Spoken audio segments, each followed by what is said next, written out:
Okay, welcome to all the beautiful people. It's wonderful to have you all here.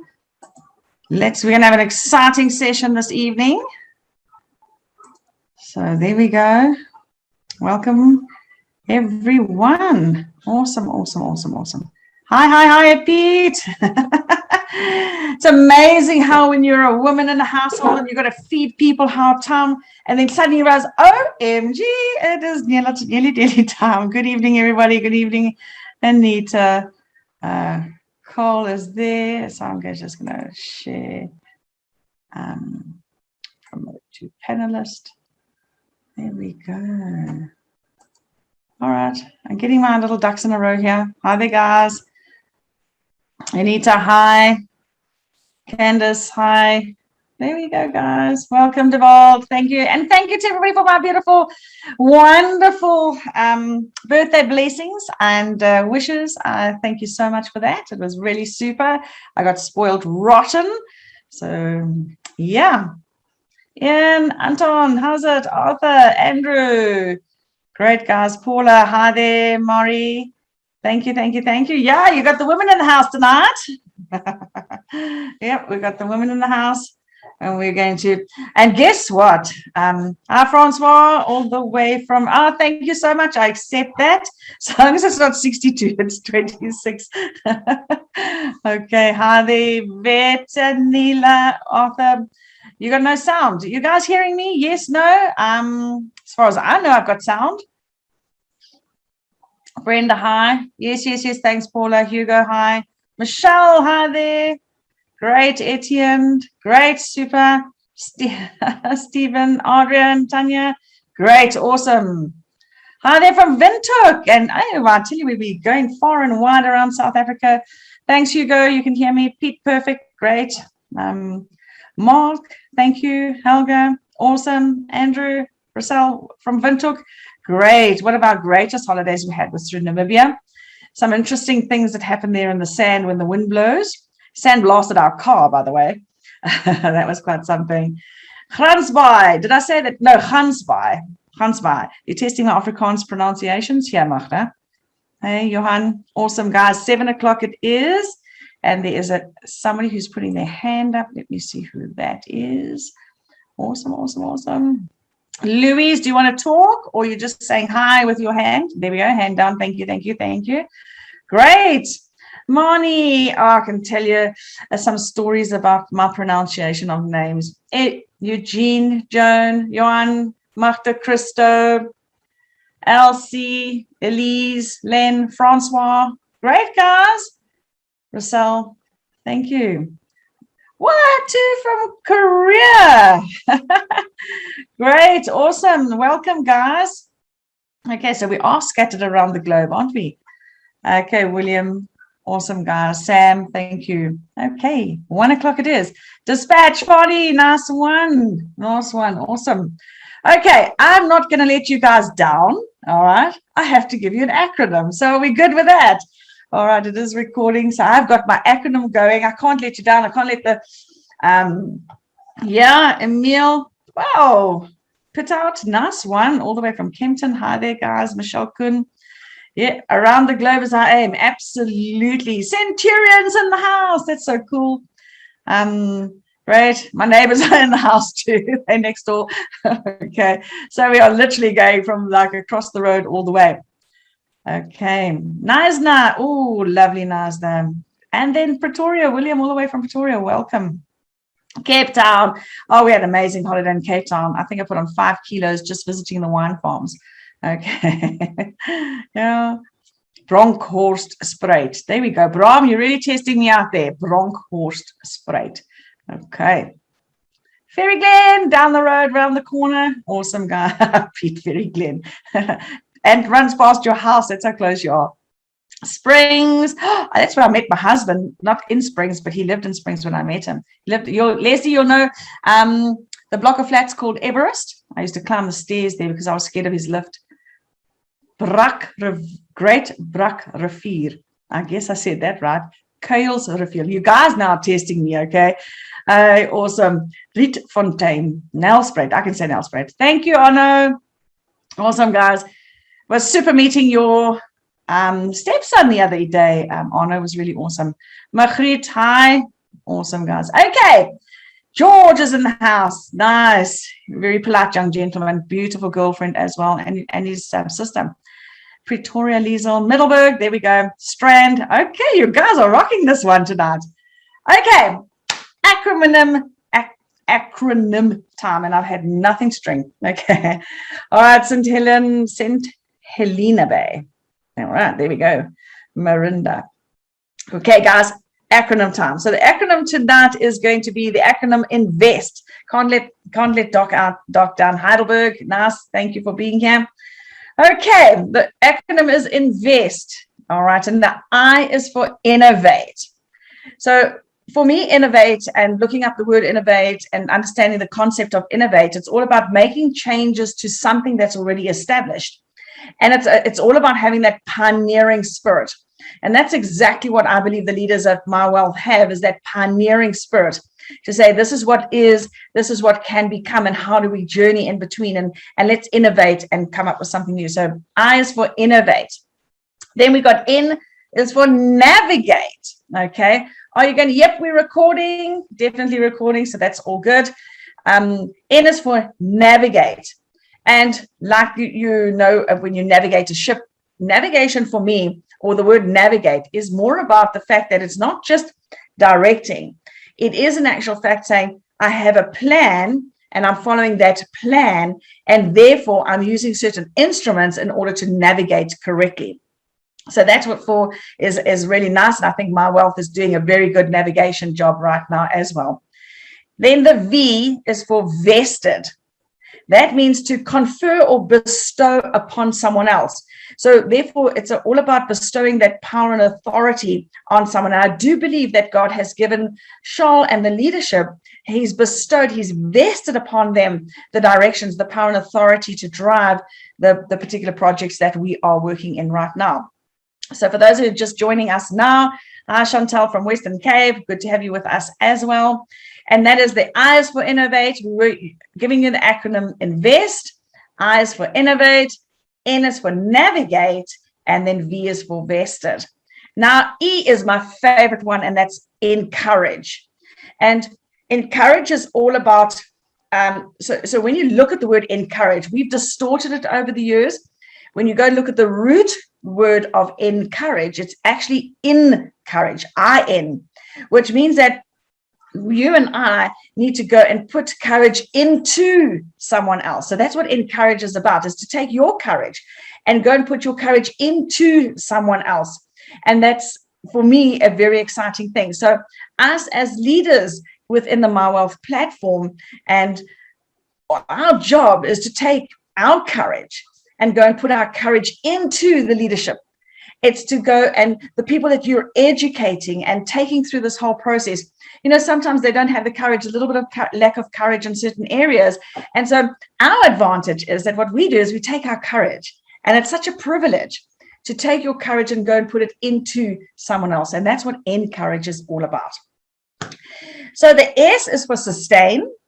All right. And to sustain, hi there, Rack, welcome. And from the USA, Grant, welcome. It's awesome to have you here.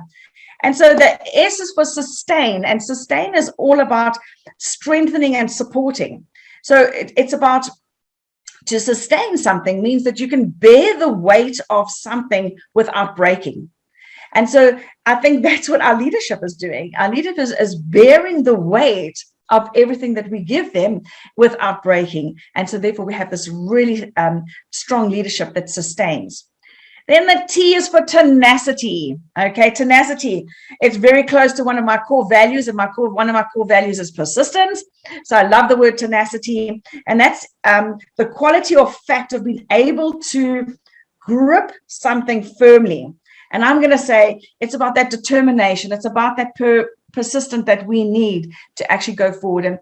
And us in this industry, in the field that we're working in, with the people that we're working with, I believe we need to have tenacity. So there we go. Pete, thank you very much. So the acronym for this evening was INVEST. The I was for innovate. N is for navigate. V is for vested. E is for encourage, as an encourage, putting courage into. S was for sustain, and then T was for tenacity. So for me, that just sums up the leadership of MyWealth and what they're doing and how they're hanging in there and how they wake up every single morning to make sure that they are able to innovate the projects that we have so that you and I have the tenacity to hang in at the end there. So there we go. That's the acronym for this time. And now I'm going to hand you over to a very, very, very capable gentleman this evening, somebody who I personally have not met, but I have chatted to him on the phone. And I think he is somebody that you and I are really going to be able to learn and grasp a lot of information from. So I really recommend and highly suggest you grab a pen and paper, because you learn some wealth secrets from him in the areas that he's been functioning in. So his name is Carl Harris, and I am going to read it out to you because I don't want to get anything wrong. He studied accounting at Tuckey's University and did his articles at PwC. So there's a great amount of credibility there, just straight there and then. He moved to Stanlib and quickly moved up the ranks. With a big management shift to Liberty, he saw a great opportunity to open up his own business. Now, after many years, he has run a successful international financial consulting company, servicing many banks and financial companies with a staff complement of around 150. He's got around about 150 business analysts, developers, and accountants.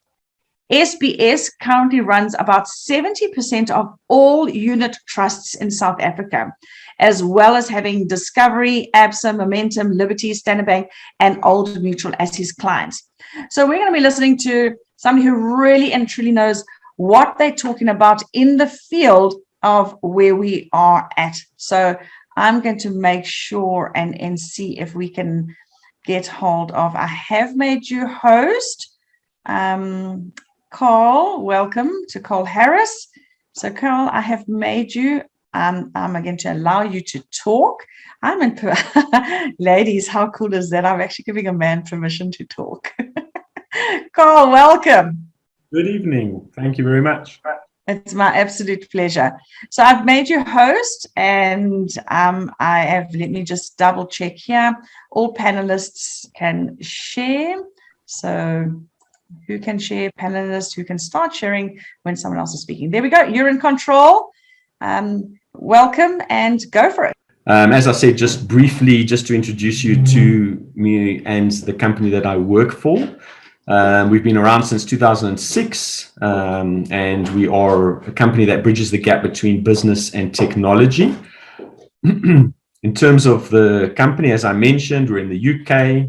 I'm going to run through this because I've already mentioned it, so I'm going to go a little faster. So we've got offices in the UK, South Africa, and Australia. We've got about 120 staff. The top management team or the executives is me, the managing director, and Andre, which is our technical director. We have a management team within and you'll see they're all from very different spheres of life, from CAs to computer science people, BComs. So they're all from quite a different background in the company.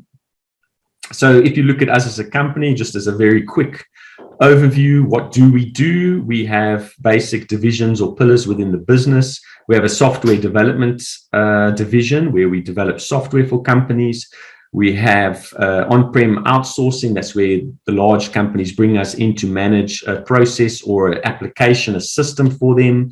We have a consulting division where we give body. So where there's gaps, we will supply an actual individual to them, whether it be a business analyst, a technical person, or some gap, an accountant.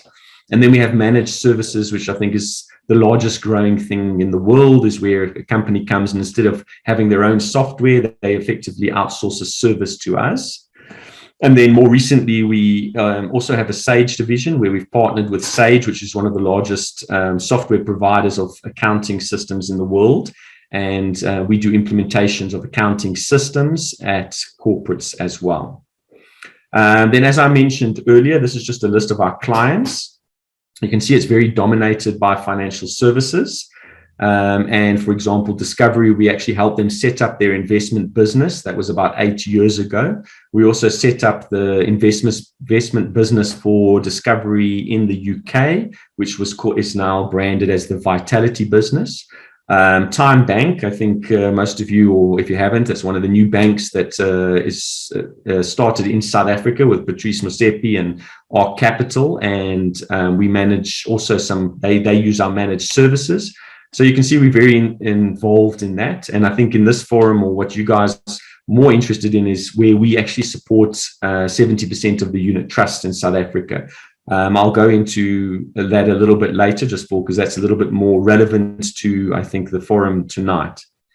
That was just to give a very brief overview of what I am and where I come from and what our company does.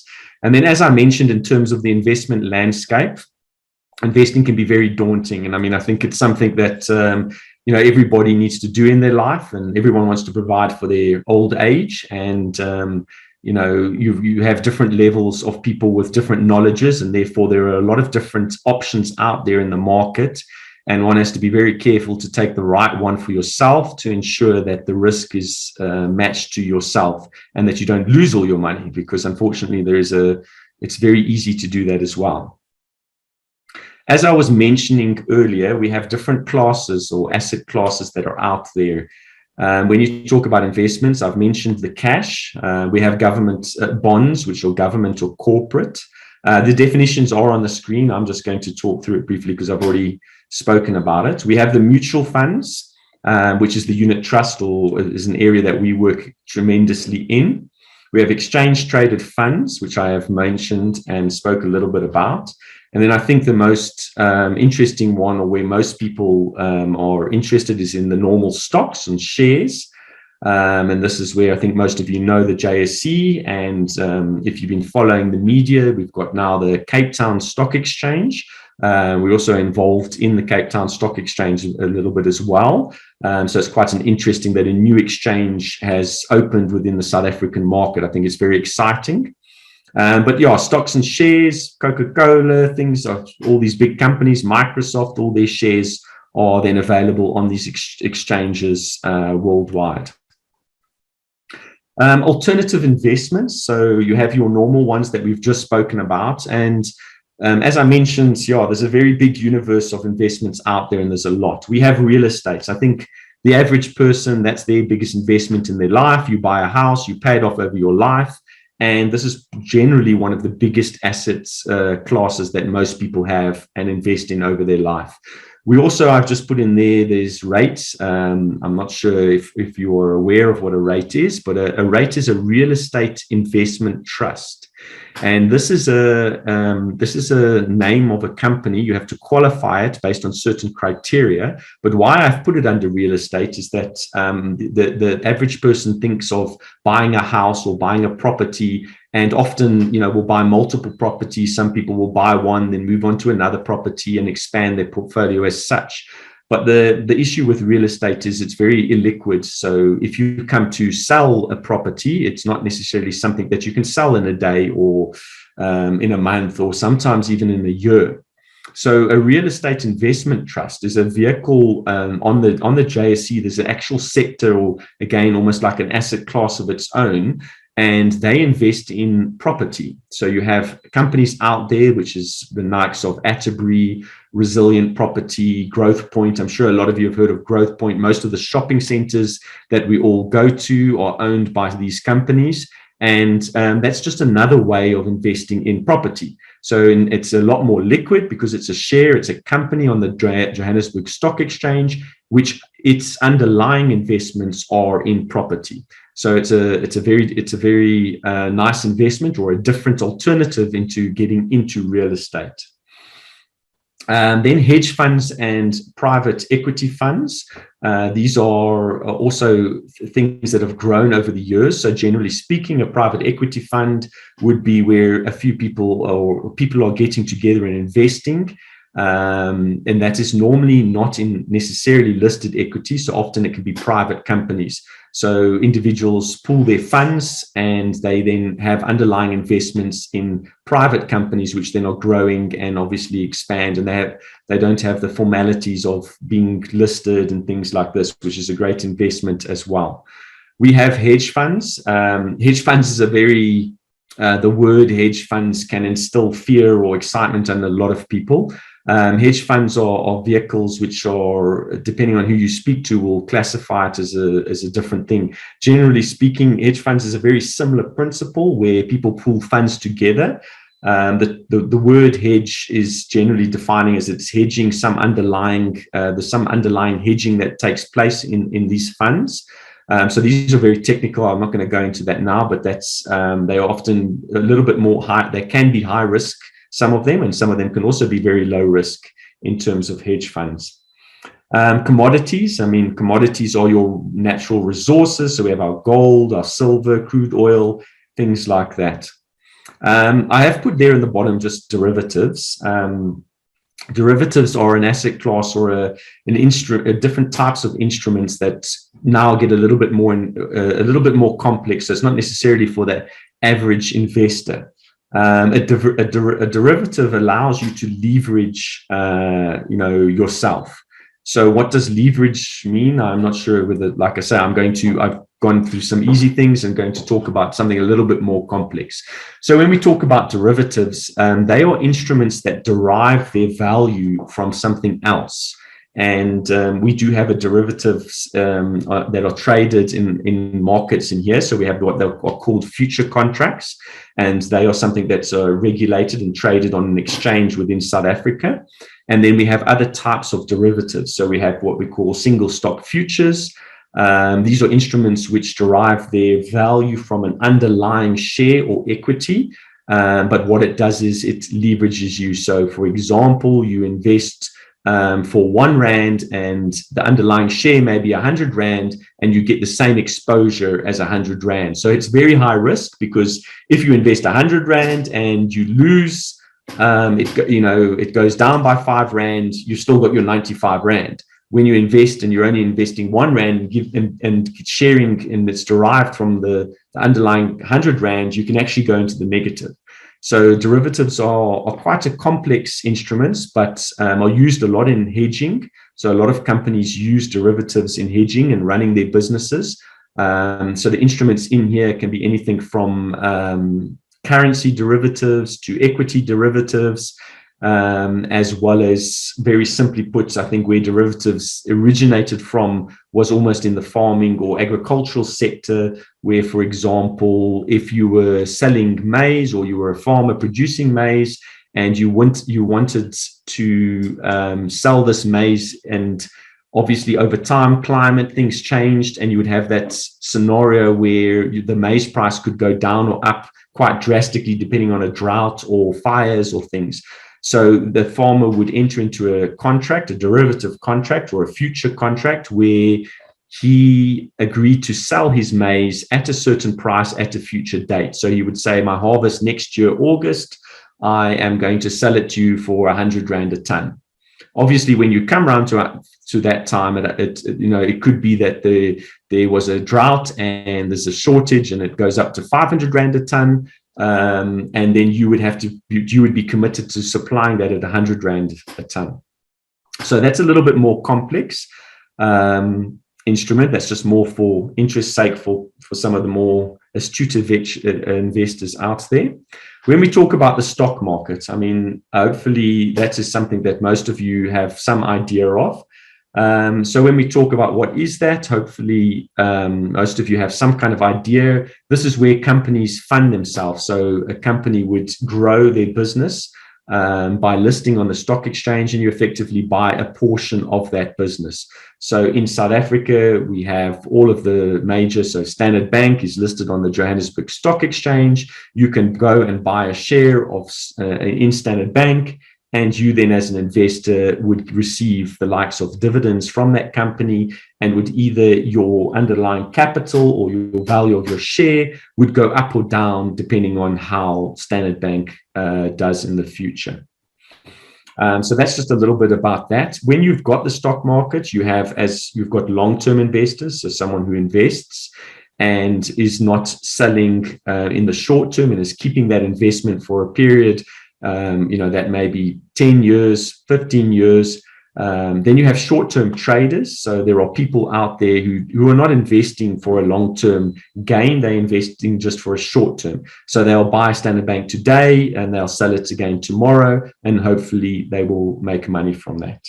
When we talk about trading, you have two types of trading or very high level. You can have where you go long in a position or you go short in a position. So these are terms that are more trading terms, but I think most people, when they invest in the stock market, they think of a long position, because what you do is you buy a share and you wait over time for that share to go up. But the opposite is also available in the market, and that is that if you believe a share is going to go down, you believe that you have the ability to short, what they call short that share, and that is to actually sell the share without having it, and then in the future you can buy it back. So if you sell the share at 100 Rand and the share goes down to 50 Rand, and then you buy it back at 50 Rand, you've just made 50 Rand. So again, that's a little bit more complex, and it's used in trading more than anything. So there are people who go in long position, in short positions. So I don't know if you have heard of Viceroy or certain people or hedge funds, which I referred to earlier. Some of them had a philosophy of trying to short shares in the market. And in South Africa, we had quite an experience with that with Capitec, where they shorted a very big position and then issued reports on the company so that the share price would decrease in value and they would make money from that. Then we have portfolio managers. So portfolio managers are people who manage a portfolio for you. This would be in terms of a unit trust, but it can also be, there's multiple types of things. You have individuals who also invest into a portfolio. So a portfolio manager could work for one individual, one corporate, or could work for a unit trust where there's a lot of people involved and investing money. Excuse me. And then we talk, as we've mentioned briefly now, investing versus trading. Investing is obviously where we're talking about long term, where you're applying and hoping for a gain over a long period of time. And trading is for short term gain. And I think one of the biggest markets in the world by far is the Forex trading. So the Forex market is probably 1,000 times bigger than all of our equity markets and bond markets put together. And that's the reason for that is you have a lot of speculators, and you also have a lot of companies that are buying and selling for their own reasons. So if you are importing something from Apple phone that's coming from overseas, that has to be bought in US dollars, and obviously so there's businesses that are doing Forex on a regular occurrence and buying foreign currency, but it's also a very heavily traded market. So there's a lot of people that are buying and selling Forex on a daily basis. But this is a very, very high risk business in terms of trading. It's not something for the faint-hearted. You can make a lot of money, but you can lose a lot of money as well. It's something that normally you would have to have a lot of experience and wouldn't be recommended for the average investor out there. Okay. Then when just back to the asset classes, so just another explanation in terms of asset classes, saying that we have different types of asset classes, and these are effectively where different assets are put together. So we've got equities, fixed income, we've spoke about cash, real estate, commodities, currencies. So we've spoken about all of these, and often the financial advisors or portfolio managers, people like this, will do behind the scenes invest in different types of asset classes to ensure that you have a well diversified portfolio and that you are not reliant on one type of asset class. Asset management. So what is that? Well, asset management is obviously managing. So when we talk about a portfolio manager or an asset manager, in my world, where we deal with the unit trusts, you have individuals who buy a unit trust, and then behind the scenes, we have asset managers or portfolio managers that will then actually pick these shares or pick instruments that they're going to invest in. And these are people with often a lot of experience and knowledge within that market, so that they understand the instruments, they understand the equities, and they've done a lot of research and they know a lot about the companies or the instruments in which they're going to invest. So if we read here, the goal of the asset manager is to maximize the value of an investment portfolio over time while maintaining an acceptable level of risk. So normally most asset managers or most portfolio managers would first ask you what risk level you would like to take, and then based on that, they would manage your portfolio into assets that either are going to deliver a higher return or a lower return, but be either higher risk or lower risk. Asset management as a service is offered by financial institutions catering to high net individuals, government entities, corporations, and institutional investors. So that's a little bit just about the asset classes. Diversification. I think this is probably one of the most important investment principles that is out there. And diversification is just simply spreading your risk, or as I'm sure most of you have heard the saying, don't put your eggs in one basket. When we talk about investing, if you invest all in one asset class, or if you put all your money in one kind of sector, for example, commodities is a very cyclical sector. It has its moments where it runs tremendously and then it drops like a brick as well. So you need to understand it. And if you have a diversified portfolio, then generally speaking, over time, most of the values increase. If you invest just in one asset class, for example, I was talking about the rates earlier, or the property companies. If you look where we've been now with COVID, who would have guessed or thought, but everyone being at home, this has severely affected office space, and the likes of all the shopping centers have been affected, where their profits are extremely down. So if you hadn't have diversified and you only invested in these companies, you would now be crying because most of them have gone down, and they are not looking very good. So that is diversification. So I'm not reading through everything on the screen. You guys can read it, but I'm just discussing the principle to say, when you are investing, you would normally split your money and put a little bit in different asset classes. And even if you are investing, and that's why unit trust is there, that or these mutual funds or funds like this, is that because when you only as an individual invest into an investment, you generally speaking can't get the diversification. If you want to go and invest directly in the stock exchange, unfortunately, it is still relatively expensive and you need a certain value per share. So if you're going to go with a 5,000 Rand and try and invest that in the JSE, you're not going to be able to diversify. And even with 5,000, it's difficult just to buy one share. So what it happens is you need to have a lot more money. But if you've got 5,000 and you pool it with another 10 people, and now you've got 50,000, that does allow you now to actually invest in more diversified, because now instead of just buying one share, you can now buy a few shares by pooling money together and all of you getting together. Okay, so that is diversification. I'm not sure how long I'm supposed to be talking, but I'm just going to carry on until someone stops me. Okay, so we have also active versus passive investing. And I think this is also something that's become very, very popular or very debatable over the last, probably 10 years. And that is that there is a debate in terms of investing, whether you should allow someone to manage your money for you and give it to someone who is going to make decisions, or whether you're going to invest it more through something like an ETF, which I discussed earlier, or an index fund. So an active investment would be where you are actually trying to make the decisions yourself, or you're trying to decide what this portfolio is. Passive investing would be more where you're going to give that over to someone else, or in the specific case would be actually do it to an index. So if you invest and you allow someone else to manage your investments, obviously they want to make money from that. So they're going to charge you a fee. That's how it works. But if you invest in some of the passive the instruments that are available, and that is an ETF or index funds, These are instruments that follow a certain underlying. So, for example, let's take an example. You can have an ETF that is a property ETF, and that is a passive fund. And then you can have an active one where you've got a property unit trust fund.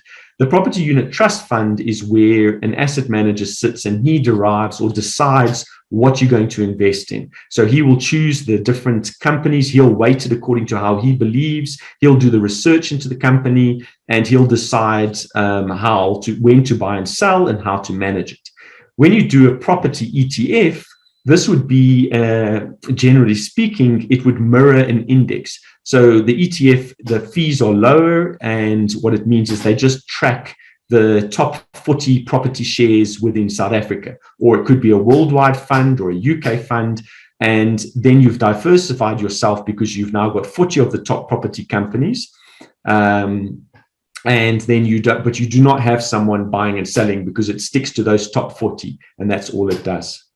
So that is something that's been a lot of debate because, the whole unit trust and people out there that are portfolio managers, obviously they support a lot of active management and investing where they would manage this money for you.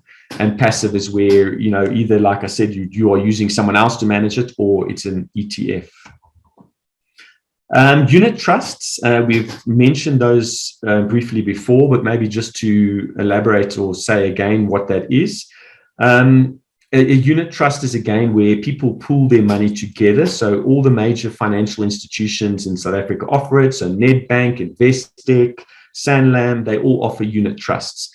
And they have different categories and different types of unit trusts. They'll have one that invests in the top 40, one that's a mining unit trust. And you basically pool your money with numerous other investors, and it gives you a great diversification because these funds, you can invest 500 Rand and you've got exposure to 200 companies. So you have what they call the units then. So these are unitized funds. And this is something we assist our clients with. So that is when they've got funds and they want to given a value per person, we then what they call unitize it. So we'll work out a value for each of the individual investors and give it a value per unit. So if they want to sell later, they have a value there that they can sell on. So that is the unit trusts. LISP. A LISP is something that was invented probably, I'm not sure, 15, 20 years ago. LISP is quite interesting due to the fact that a LISP allows you exposure to multiple unit trusts. So what happened was, for example, Allan Gray was a very popular company, and a lot of people would go into Allan Gray, and that it was a lot of people investing. And then someone would walk into Nedbank and say, I would like to buy Allan Gray. Now, obviously, Nedbank didn't really sell Allan Gray because they're Nedbank, not Allan Gray. So what they invented is this platform called a LISP, where you can invest with, for example, Nedbank, and they would give you the option of investing in any unit trust in South Africa. So it wouldn't only be a Nedbank unit trust. So again, it causes diversification, and you have one statement, so you don't have to have 20 different statements. You've got one area where you've given your money, and then you can choose a Nedbank, an Allan Gray, an ABSA, a Stanlib, and you can invest and have one statement with these. They're often used in a unit in terms of living annuities, retirement annuities. That's actually how it works. Most of you probably have some kind of a retirement fund, and you'll have gone through that process of selecting the risk and selecting some of these underlying funds as well. Okay. I think that's it. I see I've got about, yeah. Thank you very much. This is just some of my details. And awesome, Carl. Thank you very much. Really appreciate your time. And there's a few questions that have come up through the panel here. The one was, what is your take on investing in cryptocurrencies? Oh dear. Well, I think cryptocurrencies have become a very very topical thing, and unfortunately it's very difficult at the moment. So cryptocurrencies have grown tremendously in the world, but at the moment, very few of them are backed by major sovereigns, which is why they're very popular. So I think that it is good to invest in cryptocurrencies, but it's a very high risk. So you need to know cryptocurrencies generally go up and down quite quickly. And of course, because they're not offered as a means of payment throughout the world currently, as a common means of payment, it's a very it's something that you need to be very careful in. But it is a good thing to invest in. So at my company, we have an investment club, and all the investments. So all of my staff, we have meetings. I think we've got one tomorrow, and they, because we're in the investment industry, we get them to learn about investments. And funny enough, the cryptocurrencies came up in one of our recent meetings, and we actually invested in a cryptocurrency, but a ETF tool which invested in multiple cryptocurrencies. So instead of investing in one specific cryptocurrency, we invested in the underlying quite a few cryptocurrencies. So I would say, as any balanced portfolio should have a little bit of everything. But would I put all my money into it? No. Nice wisdom. Words of wisdom. Thank you very much. So yeah, a lot of us have been involved in cryptocurrencies for a long time. So it is a very good question that's been asked here. Another one is from a younger attendee saying, what would you advise for someone still in school wanting to start trading? Is it trading or investing? It is trading. So look, I mean, as I mentioned, trading and investing are two very different things. And generally speaking, you've got to be a little bit more sophisticated to do trading. So you need to understand the markets a bit more. So I started investing probably when I was in school. And I think it depends on the sophistication of that person and the money, So normally a person who's young doesn't have a lot of money and can't necessarily afford. So first, I would say you need to just get familiar with the market via unit trusts or things, but it depends on your scenario, and it's very difficult to give advice to someone without knowing their specifics. So if they won the lotto and are sitting with R1 million and want to trade it, it's a different story. If they're sitting where they've got 100,000 Rand in the bank and they want to trade, then by all means. But if you don't have much money and you're a new investor, trading you can do very simply by investing in unit trusts and trading maybe less frequently, or you open a brokerage account. I think most of the places these days, like Time Bank that we just worked with, they just signed up with Easy Equities and it's free. Discovery Bank, not Time Bank. We've also opened Discovery Bank with them. So Discovery has just signed up Easy Equities where you can trade for free with them.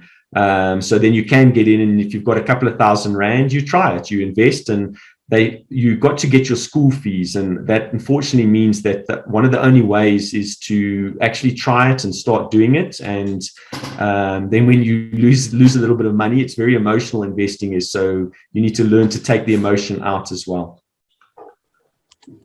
Awesome. Thank you. I think it was nice advice, not advice, but a nice way of putting it. Okay, thank you. So I've got another question here that says, this is quite a bit of a grasp, but very informative. Can this be put into context with regards to MyWealth and their asset managers? Well, I'm not that familiar with all of MyWealth's products and solutions, but as I understand it, I mean, when we talk about pooling money together and funds, that is where people invest, and a company like MyWealth would take that money and pool it together and would manage that underlying investments for them. So I haven't looked at the specifics of MyWealth and which products they've got and what the underlying investments are. But I think, yes, that would be, I think, where it would align up to where MyWealth is. And I think, generally speaking, if I understand the idea of this is just to give all the viewers, all the people here, just an idea of investment so they can make more informed decisions as well and increase their knowledge.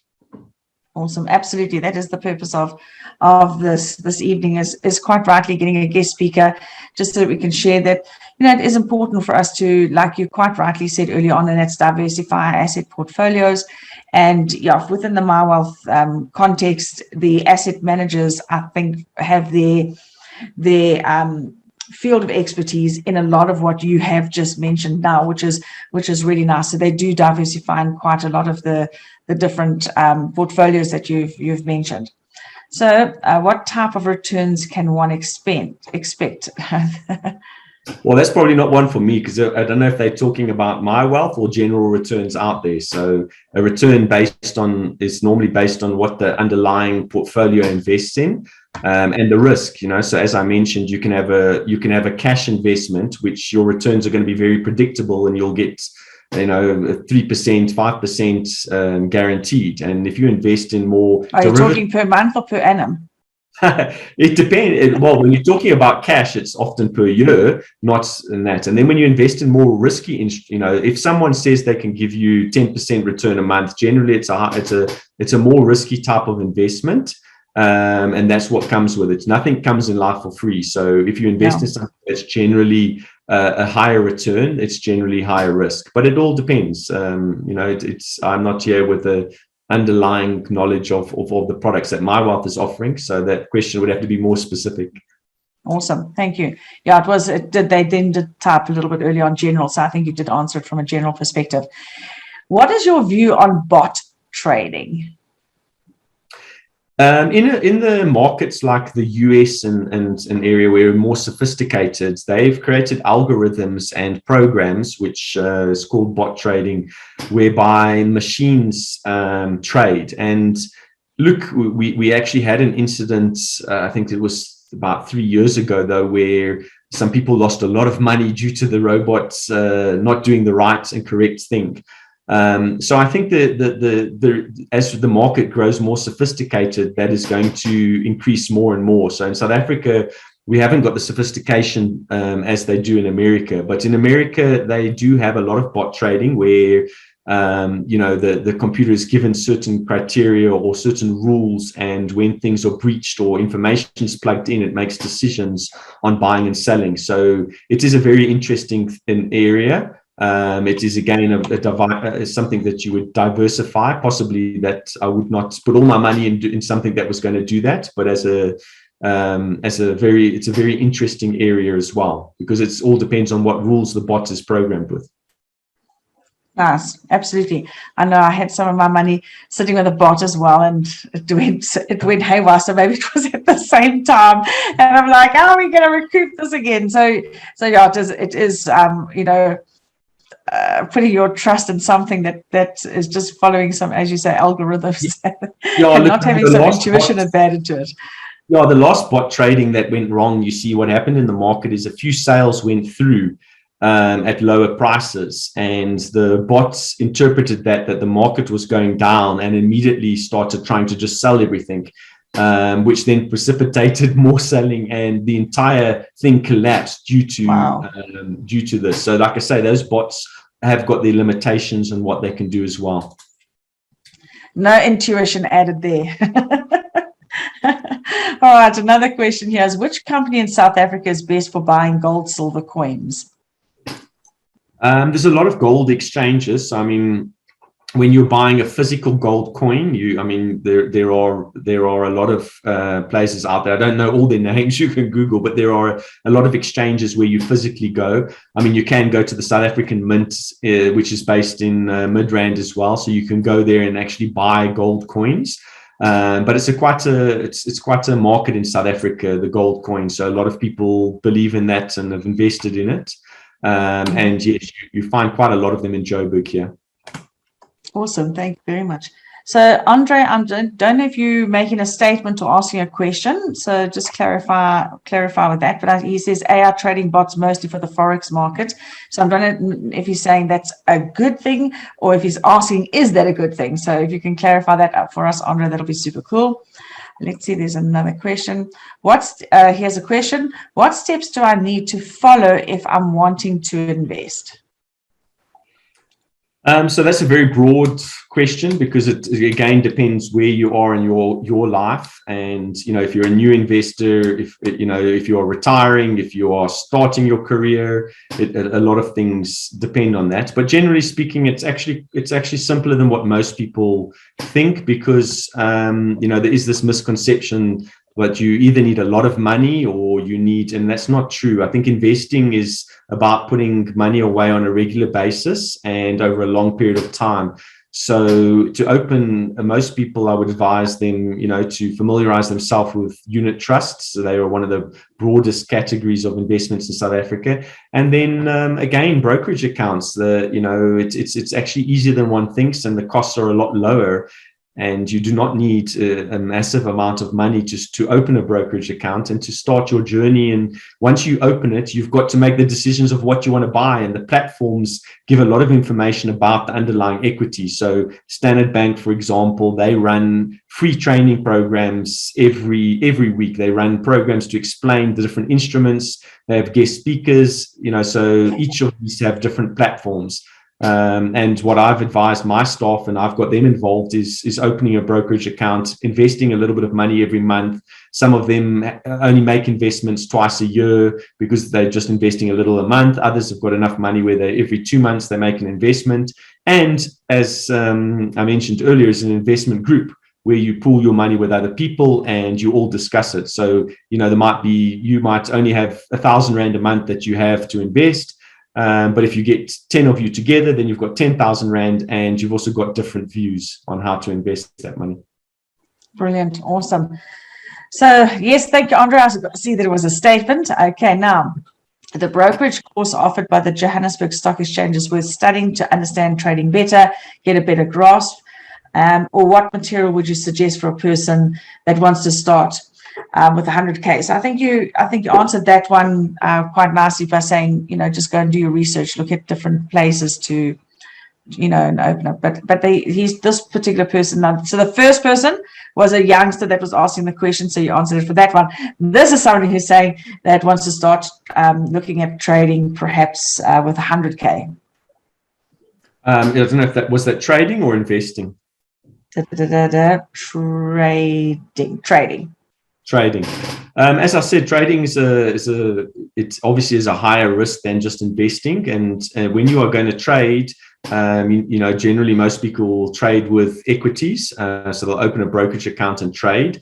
As I mentioned earlier, you can have single stock futures, you can have derivatives, but if you are new to the market, then generally what you would do, if you've only got 100,000, is you would open up a brokerage account. You would choose 5 or 6, 5 to 10 shares. You would invest in each of these, and then you would buy and sell that. So you've got to have a strategy. You've got to look at a share. A lot of shares trade in ranges. So if you monitor them, check what the history of the share price has been trading at, read up on the companies, then you can obviously monitor that and do it. I would not recommend trying to trade cryptocurrency or Forex, because that's very high risk and you'll probably lose your whole 100,000. But again, I'm not a financial advisor. I'm just saying this from my personal perspective. So there's a lot of different views out there, and you would get different view depending on who you speak to. Awesome. Thank you very much. And he has a tough question. I don't think anybody could answer this question, but hey, give it a go. And that is, how would you protect your clients if the markets crash? Well, there are ways of protecting yourself if the market crashes. So it depends on your investments and who you invest with.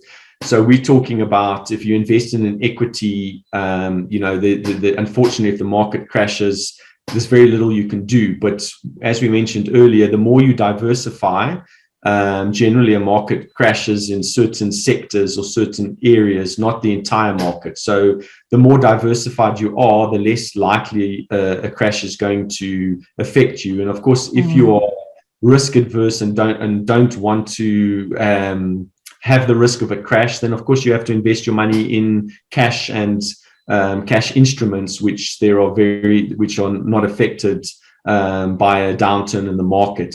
And then there are more sophisticated options that people do, but I don't know if that's not maybe for the forum. You can do, they've got caps and collars, and you get options, and you get put options and call options, and you get a number of things that you can buy a share and then enter into a put option, which allows you to just manage if there is a crash in that particular share or area. Wow. Okay, that one for me was over my head. But thank you for that. All right. Andrew's asking, Carl mentioned that a return of 10% per month on an investment would indicate high risk.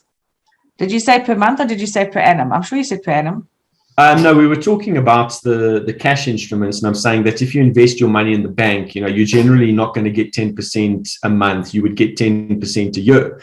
And if you had a product that gives you 10% a month, then generally you would have to investigate that quite much and understand what is it behind that, because there's very few people out there that offer those returns, and it's a very simple correlation. The higher your return, the higher the risk. It's not it's that simple. Are there funds that give 10%? Yes, there are, but are they higher risk? Yes, they are.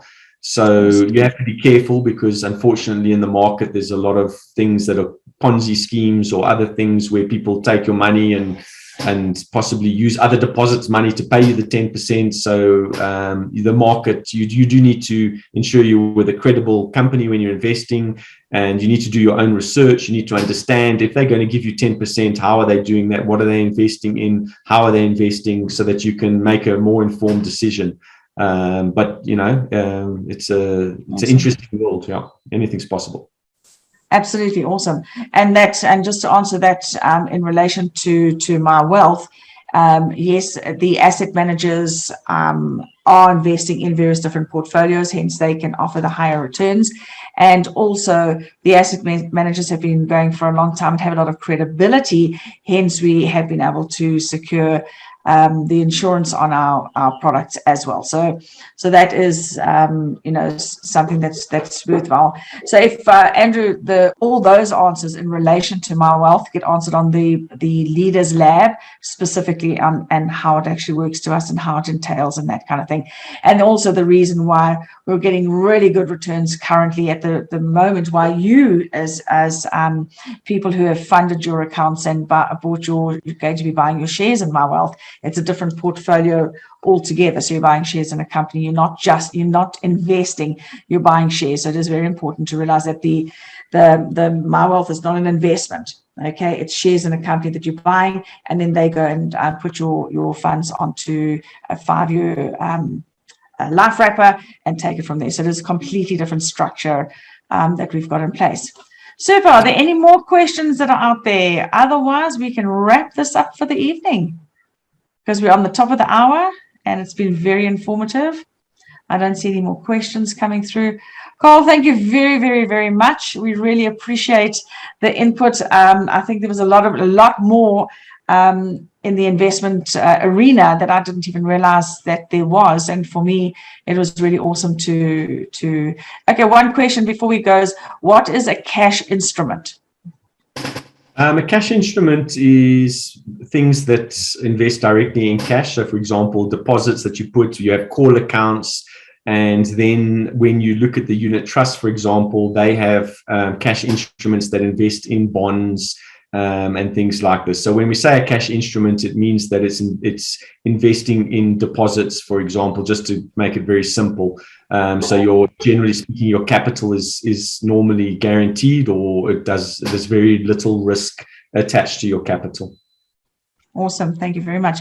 Jabululu, just to say, you're asking how can one get more information on MyWealth. MyWealth is a membership platform, and so you would have been invited onto this particular call by somebody specifically that is in MyWealth. No one can, we're a private club, so please make sure that you get yourself to the person who's actually shown you this particular link to join us this evening. And Carl is a guest speaker in just helping us to understand investments from an investment side and how important it is for us to understand what investments are. Cole in no way is a MyWealth representative at all. He did go into the companies that he is with from the very beginning, but please, Jabalele, please have a chat to the person, and you can only get into MyWealth because we are a private club, specifically as a member. Super. Thank you. Everybody else is saying thank you very much. They're saying, Cole, very informative. And there's another one, by a donkey. Okay, so there's my Afrikaans done and dusted for the evening. And girls, thank you very much. They've really enjoyed it, and said there's a lot of information that they've got out of it. So Cole, thank you very much. We appreciate it. We'll make sure you also get the recording via Darren. Thank you very much. Super. Thank you guys. Bye-bye. Bye. Good night.